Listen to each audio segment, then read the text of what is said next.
नमस्कार निर्भय गुमर कथा को स्वागत। आज आउ गोटे सरल प्रश्न जितेबले केंद्र सरकार लॉकडाउन घोषणा करथिले सारा देश रे लागू होइतिला हठात नवीन बाबू आम मुख्यमंत्री लॉकडाउन मियाद पूरीबा को जाउची तार किछि दिन आगरू लॉकडाउन मियाद निजे बढ़ई देले अर्थात यूनियन गाइडलाइन बाहर निष्पत्ति नहीं गले। एबे दशम श्रेणी आउ युक्त दुई परीक्षा पाई गोटे नेशनल गाइडलाइन हो बोली मुख्यमंत्री चिठी लिखिचंती प्रधानमंत्री को। सेतेबेले माने उड़ीसा मॉडल निष्पत्ति नबारे सबु बेले आगुआ आमर कहीं करूना निजे निजे। द्वितीय कथा है जो स्कूल फी कमे पारुना से हाईकोर्ट को जाऊँगी हाईकोर्ट रु आसूची निजे निष्पत्ति नहीं पारुना जो लॉकडाउन पीरियड रे बा जो समय चली वर्तमान कोरोना परिस्थिति रे क्लास होनी अभिभावक मानकर दाबी कमे दिया जाऊ जो फीस से निष्पत्ति नहीं पारुना किंतु चिठी सौक ये चिठी सौक छाड़े केबे ये प्रश्न आपण मानू आपण मान जरिया मुख्यमंत्री को निष्पत्ति नहीं शिखंतु जिते निष्पत्ति नौ प्रचार करुँचे क्या लदिवा को चाहती एमती चिठी लिखुंट या आपण विचार करेंगे मतामत देवे। आसवा जबरदस्त प्रसंग मुझे कहूँ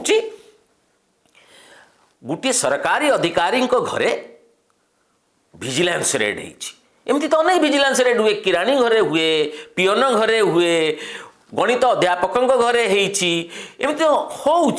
किंतु कहीं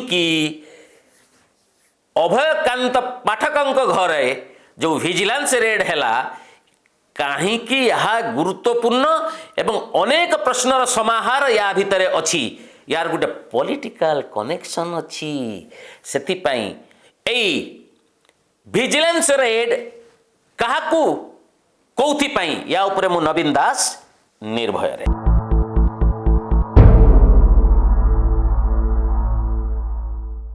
उन्नीस 1987 बैच आईएफएस ऑफिसर अभयकांत पाठक तांको घर बापरे कोउटी नाही पुनारे अच्छी उदयपुर राजस्थान में अच्छी बिहार रे अच्छी आउ एठी तो भर्ती उड़ीसा रे बहुत आड़े घर करिसंती। कौन दायित्व तांको दायित्व से होचंदी अतिरिक्त पीसीसीएफ ता सहित से प्लान प्रोग्राम एंड एफोरेस्टेशन आम तो वनीकरण आपण जानिचंती गछ पुतिले पैसा चारा पुतिले पैसा 500 कोटी टंका तो चली गला ना जो महानदी वनीकरण योजना रे सबुजीकरण योजना रे ये सही दायित्व रे अतिरिक्त पीसीसीएफ अभयकांत पाठक आपण माने कहिबे से जे निया गिळिची से तो अंगार हगिब एथिरे कहिबार कोन अछि ताले आपण माने प्रश्न करि पारंती जो दुर्नीतिग्रस्त अधिकारी विरोध रे विजिलेंस कार्यानुष्ठान हबनी कि निहाती हबा कथा। बड़ बड़ ऑफिसर माने नेतांकुठू बली नेता माने आजिकली किछि नुहंती एमाने सबू विपुल संपत्तिर अधिकारी हो जाइछंती 10 वर्ष भितर काहाकू इंद्रचंद्र मानती नहीं किंतु ताहले जो अभयकांत पाठक तांको घर उपरे चढ़ू यार पुणी गोटे माने पॉलिटिकल दिग कौन अच्छी पॉलिटिकल दिगटी है आउ टिके ये कर दूची एंकर चारिआडे घर एवं ये कोरोना जो लॉकडाउन पीरियड रे ये चार्टर्ड प्लेन ने खाली घुरू थिले ये 20 थर चार्टर्ड प्लेन करचे निज जीवा पई निज धर पुणे को जाइथिबे राजस्थान को जाइथिबे बिहार को जाइथिबे ये चार्टर्ड प्लेन ने जाउथिले माने भाबंतु कि करित कर्मा ऑफिसर एबे आसीबा यार जो राजनैतिक दिग एटा होची ये बाबू हेले गोपालपुर विधायक माने बिजु जनता दल विधायक ପୂର୍ବତନ ମନ୍ତ୍ରୀ ଉଚ୍ଚ ଶିକ୍ଷା ଦାୟିତ୍ୱରେ ଥିଲେ। ଏବେ ସେ ନାହାନ୍ତି, ମନ୍ତ୍ରୀ ନାହାନ୍ତି, କିନ୍ତୁ ବିଧାୟକ ଅଛନ୍ତି। ପ୍ରଦୀପ ପାଣିଗ୍ରାହୀଙ୍କ ସମୁଦି ହେବାକୁ ଯାଉଥିଲେ। ମାନେ ପ୍ରଦୀପ ବାବୁଙ୍କ କନ୍ୟା ଅଭୟକାନ୍ତଙ୍କ ପୁତ୍ର ଆକାଶ ପାଠକ, ଏମାନଙ୍କ ଭିତରେ ସମ୍ପର୍କ ଅଛି, ଅତି ଘନିଷ୍ଠ ସମ୍ପର୍କ, ବିବାହ ହେଇଥାନ୍ତା।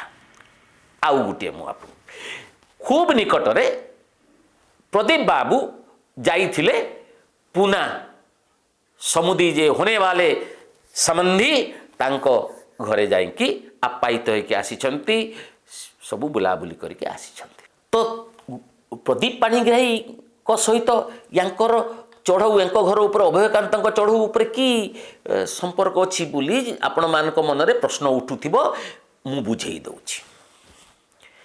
ଆଚ୍ଛା କୁହନ୍ତୁ, ଜଣେ ଅଫିସର ଚାର୍ଟାର୍ଡ ପ୍ଲେନ୍ ନେଇକି ଘୁରିବେ, ସରକାରଙ୍କର ଆଖି କ'ଣ ବନ୍ଦ ହେଇଥିଲା କି? ସରକାରଙ୍କର ଗୋଟେ ନିଜସ୍ୱ ଗୁଇନ୍ଦା ସଂସ୍ଥା ଅଛି। ଇଏ ରାଜକୀୟ ବିଳାସ ବ୍ୟସନ ଭିତରେ ଚଳୁଥିଲେ। କୁହାଯାଉଛି ଯେ ଇଏ ସବୁଠୁ ଭିଜିଲାନ୍ସ ଇତିହାସରେ ଏଟା ଗୋଟେ ସବୁଠୁ ବଡ଼ ରେଡ୍। ତାଙ୍କ ଘର ଭିତରକୁ ପଶି ଯାଇକି ଆବାକାବା ହେଇଗଲେ। ଇଏ କ'ଣ ଏଇ 6 ମାସ ଭିତରେ ଘର ତିଆରି କରିଦେଲେ କି? ଯେଉଁ ପ୍ରପର୍ଟି କରିଛନ୍ତି ଇଏ କ'ଣ ଏଇ 5-6 ମାସ ଭିତରେ ହେଇଛି କି? ତାଙ୍କ ଡ୍ରାଇଭର ଘରୁ 20 ଲକ୍ଷ ଟଙ୍କା ଯଦି ମିଳେ, ଅନ୍ୟ କର୍ମଚାରୀଙ୍କ ସମସ୍ତଙ୍କ ଘର ଉପରେ ରେଡ୍ ହେଇଛି। ଆଉ ଗୋଟେ ଚମକପ୍ରଦ ଇନଫର୍ମେସନ୍ ବା ତଥ୍ୟ ମୁଁ ଆପଣଙ୍କୁ ଦେଉଛି। ଗତକାଲି ପ୍ରଦୀପ ପାଣିଗ୍ରାହୀଙ୍କ ବାସଭବନ ଉପରେ ମଧ୍ୟ ଚଢ଼ଉ ହେବାର ଥିଲା, ଶେଷ ମୁହୂର୍ତ୍ତରେ ବନ୍ଦ ହେଲା। କାହିଁକି ବନ୍ଦ ହେଲା? ନା ପ୍ରଦୀପ ପାଣିଗ୍ରାହୀଙ୍କ ଘରେ ରେଡ୍ ହେଇଥିଲେ, ଭିଜିଲାନ୍ସ ଚଢ଼ଉ ହେଇଥିଲେ, ତାର ଗୋଟେ ପଲିଟିକାଲ ରାମିଫିକେସନ୍ ବା ରାଜନୈତିକ ସୁଦୂର ପ୍ରସାରୀ ପ୍ରଭାବ ପଡ଼ିଥାନ୍ତା। ଯେ ବିଜୁ ଜନତା ଦଳର ଜଣେ ବିଧାୟକ, ଜଣେ ପୂର୍ବତନ ମନ୍ତ୍ରୀ ଯିଏ ଥିଲେ ନବୀନ ପଟ୍ଟନାୟକଙ୍କର ନୋମିନି ଥିଲେ, ତାଙ୍କର ସବୁ କାମ ଦେଖାଶୁଣା କରୁଥିଲେ, ଏବଂ ସେ ଚିଟଫଣ୍ଡ ଯେଉଁ ପ୍ରଦୀପ ସେଠୀଙ୍କ ସହିତ ତାଙ୍କର ଘନିଷ୍ଠ ସମ୍ପର୍କ ଥିଲା, ସେ ଚିଟଫଣ୍ଡ ଆରୋପି, ଯେ ତାଙ୍କ ଘର ଭିତରେ ଭିଜିଲାନ୍ସ ପଶିଥିଲେ, ଗୋଟେ ଯେଉଁ କହନ୍ତି ଭାନୁମତୀର କୁହୁକପେଡ଼ି ଖୋଲି ଯାଇଥାନ୍ତା। ତେଣୁ ଶେଷ ମୁହୂର୍ତ୍ତରେ ଏଇଟାକୁ ବନ୍ଦ କରାଗଲା।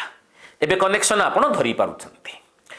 ଯେ ଜ୍ୱାଇଁ ହେବାକୁ ଯାଉଥିଲେ, ତାଙ୍କ ସେ ଯେଉଁଠି ରହୁଥିଲେ ସେଠି ମଧ୍ୟ ରେଡ୍ ହେଇଛି, ଅନେକ ଜାଗାରେ ରେଡ୍ ହେଇଛି। ଗୋଟେ ସମୟରେ ଯୋଜନା ଥିଲା ଯେ ପ୍ରଦୀପ ପାଣିଗ୍ରାହୀଙ୍କ ଘର ଉପରେ ମଧ୍ୟ ରେଡ୍ ହେବ। ଏବେ ଆସୁଛୁ ତାର ଯେଉଁ ତାକୁ ଯେଉଁ ସଂଶ୍ଳିଷ୍ଟ ପ୍ରସଙ୍ଗକୁ। ଇଏ ଆଗରୁ ବହୁତ ଗୁଡ୍ ବୁକ୍ରେ ଥିଲେ। ପ୍ରଦୀପ ବାବୁ ନବୀନ ବାବୁଙ୍କ ଗୁଡ୍ ବୁକ୍ରେ ଥିଲେ, ତାଙ୍କୁ ନୋମିନି କାହିଁକି ହେଇଥାନ୍ତେ ହିଞ୍ଜଳିରେ? ପୁଣି ତାଙ୍କୁ ବିଧାୟକ କାହିଁକି କରିଥାନ୍ତେ? ତାଙ୍କୁ ମନ୍ତ୍ରୀ କାହିଁକି କରିଥିଲେ? ଏବେ ତାଙ୍କର ଆଉ ତୃତୀୟ ମହଲା ଭିତରେ ପଡ଼ୁନାହିଁ। ସଭାପତି ଥିଲେ, ଜିଲ୍ଲା ସଭାପତି ବିଦା ହେଲେ, ମନ୍ତ୍ରୀ ପଦରୁ ଯାଇଥିଲେ ଏବଂ ତାଙ୍କୁ ଆସ୍ତେ ଆସ୍ତେ ଘେରିବା ଆରମ୍ଭ କରିଥିଲେ। ବର୍ଷେ ପୂର୍ବରୁ ତାଙ୍କୁ ଘେରିଥିଲେ। ମଝିରେ ଯେତେବେଳେ ଲକଡାଉନ୍ ସମୟରେ ପ୍ରଦୀପ ପାଣିଗ୍ରାହୀ ଆସିକି ଏକ ପ୍ରକାର ବୁଝାମଣା କରିଥିଲେ ପାୱାରଫୁଲ୍ ଗ୍ରୁପ୍ ସହିତ, ଯେ ଏବେ ଷ୍ଟାଟସ୍ କୁଅ, କିଛି କିଛି କରିବା ନାହିଁ। ଆପଣଙ୍କର ମନେ ଥିବ, କୋରୋନା ପାଇଁ ସେ ମୁଖ୍ୟମନ୍ତ୍ରୀଙ୍କୁ 2ଟା ଚିଠି ଲେଖିଥିଲେ। ମୁଖ୍ୟମନ୍ତ୍ରୀଙ୍କୁ ଯେଉଁ ଚିଠି ଲେଖିଥିଲେ ମେ ମାସରେ, ତା ମଧ୍ୟ ପ୍ରଘଟ ହେଲା ଏବଂ ସେଥିରେ ସେ ଦୋଷ ଦେଇଥିଲେ ସରକାରୀ କଳ, ସରକାରୀ ବାବୁଙ୍କ ଉପରେ, କେହି ପଚାରୁନାହାନ୍ତି।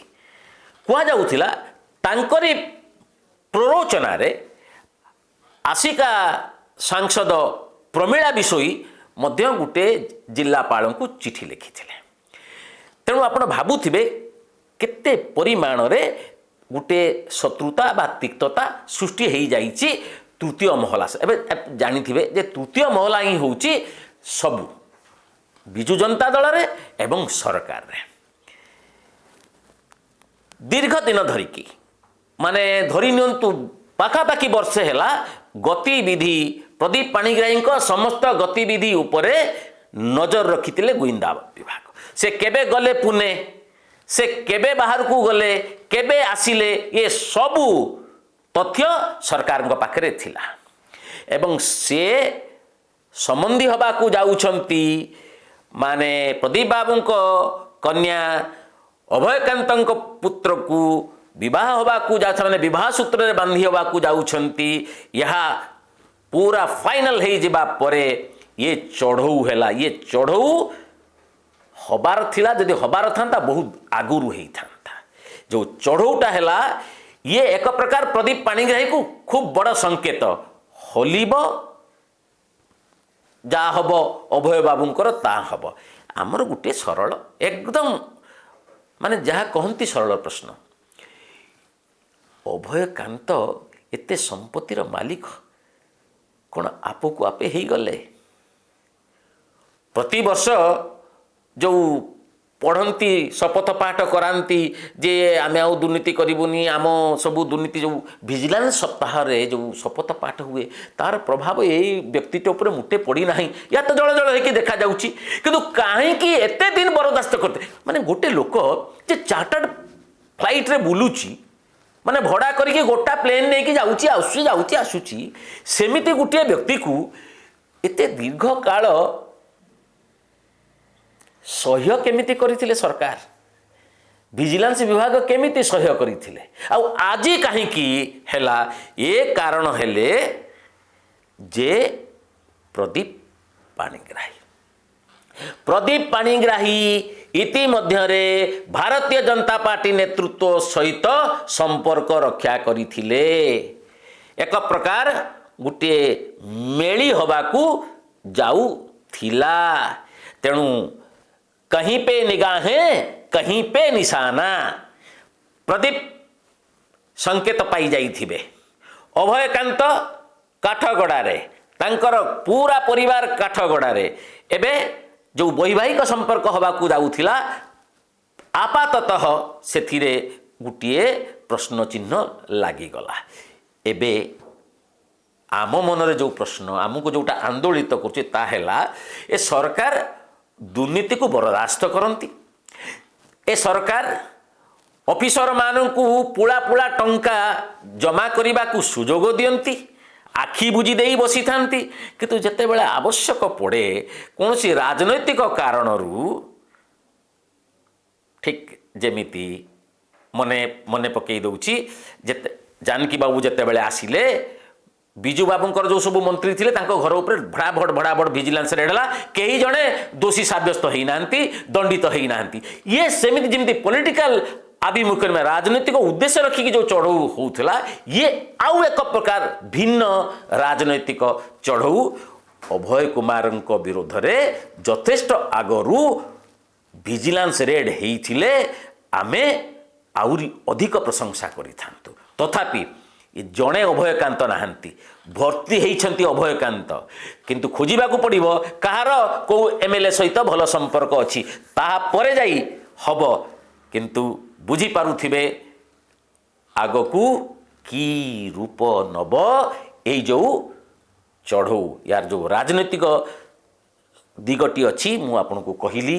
निकटरे प्रदीप बाबू एंको आतिथेयता ग्रहण करके जाइथिले बाहर को, तांको सहित घनिष्ठ संपर्क अच्छी एपर्यंत बरदास्त करुथिले एथिपाई। किंतु जेतेबेले गोपालपुर विधायक भारतीय जनता पार्टी सहित संपर्क बढ़ाइबाकू लागिले तार परिणति हैला विजिलेंस चढ़ऊ। आपण या उपरे निश्चित भाव में गभीर अनुशीलन करिवे, तर्जमा करिवे जे काहींकि आमर पियन किराणी आउ ये ऑफिसर माने यारी भितरे एते दुर्नीतिग्रस्त हेई पड़िछंती। ए प्रश्न आपण मानकू नमस्कार।